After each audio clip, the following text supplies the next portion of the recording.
The Lost World is a subgenre of the fantasy or science fiction genres that involves the discovery of a new world out of time, place, or both. It began as a subgenre of the late Victorian adventure romance and remains popular into the 21st century. The genre arose during an era when the fascinating remnants of lost civilizations around the world were being discovered, such as the tombs of Egypt's Valley of the Kings, the semi-mythical stronghold of Troy, the jungle-shrouded pyramids of the Maya, or the cities and palaces of the Empire of Assyria. Thus, real stories of archaeological finds by imperial adventurers succeeded in capturing the public's imagination. Between 1871 and the First World War, the number of published Lost World narratives, set in every continent, dramatically increased. The genre has similar themes to mythical kingdoms, such as El Dorado. History.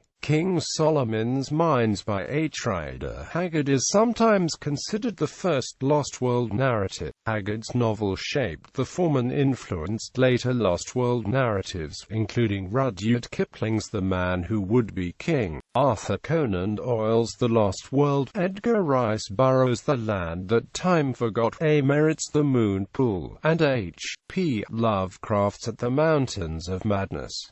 Earlier works, such as Edward Bulwer Lytton's Vril, The Power of the Coming Race, and Samuel Butler's Erewhon, use a similar plot as a vehicle for Swiftian social satire rather than romantic adventure. Other early examples are Simon Tissot de Petot's Voyages et Aventures de Jacques Massé, which includes a prehistoric fauna and flora, and Robert Paraltock's The Life and Adventures of Peter Wilkins, an 18th-century imaginary voyage inspired by both Defoe and Swift, where a man named Peter Wilkins discovers a race of winged people on an isolated island surrounded by high cliffs as in Burroughs' Casbah. The 1820 Hollow Earth novel Simsonia has also been cited as the first of the Lost World form, and Jules Verne's Journey to the Center of the Earth and The Village in the Treetops popularized the theme of surviving pockets of prehistoric species.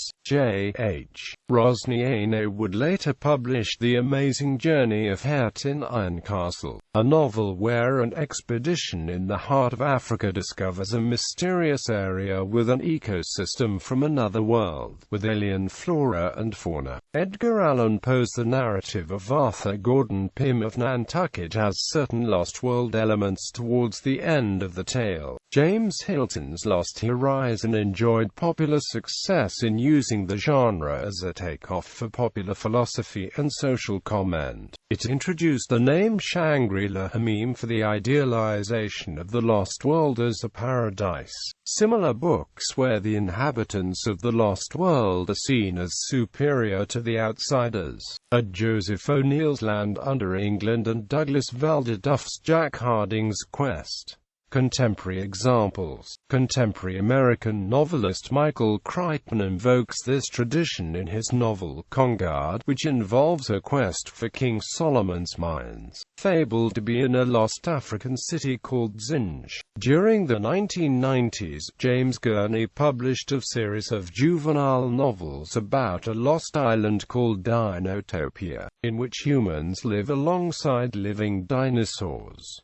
The Lost World is present in many other media. In video games, it is most notably present in Tomb Raider and its sequels, and in the Uncharted franchise. In movies, the Indiana Jones franchise makes use of similar concepts. Also, comics make use of the idea, such as Savage Land in Marvel Comics and Themyscira in DC Comics. One of the most recent additions to the genre is Anthony Nanson's 2015 novel Deep Time. This is an epic novel about a cryptozoologist who discovers, in Africa, a lost world of prehistoric life. In the novel, the hero travels with various companions into the heart of Africa and through evolutionary periods of time.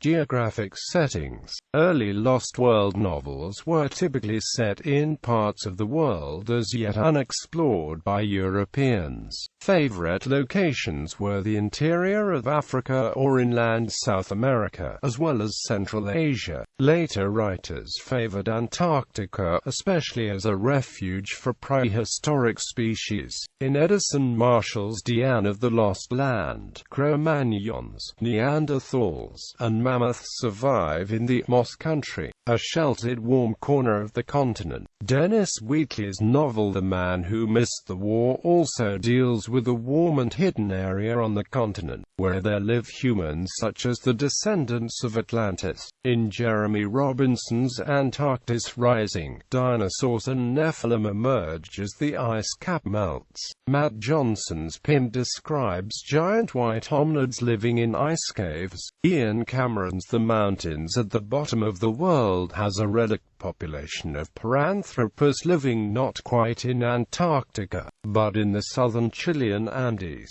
Crusoe Warburton, by Victor Wallace Germains, describes an island in the far South Atlantic with a lost pre-gunpowder empire. According to Alien Becker, there was a logical evolution from the Lost World subgenre to the planetary romance genre. When there were no longer any unexplored corners of our Earth, the Lost World's romance turned to space.